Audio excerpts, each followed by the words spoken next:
Hello दोस्तों, आज की इस छोटी सी और नॉलेजेबल वीडियो में हम सीखने वाले हैं खांसी को इंग्लिश में क्या कहते हैं। जी हाँ दोस्तों, खांसी को इंग्लिश में क्या कहा जाता है।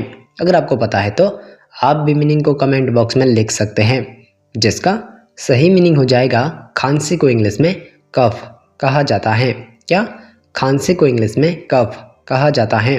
और आप वैसे ही नॉलेजेबल और इंटरेस्टिंग शब्दों की मीनिंग हर रोज पाने के लिए इस वीडियो को प्यारा सा लाइक कर चैनल को सब्सक्राइब अवश्य करें, ताकि आने वाले सभी वीडियो की जानकारी आपको समय पर मिल सके। Thank you.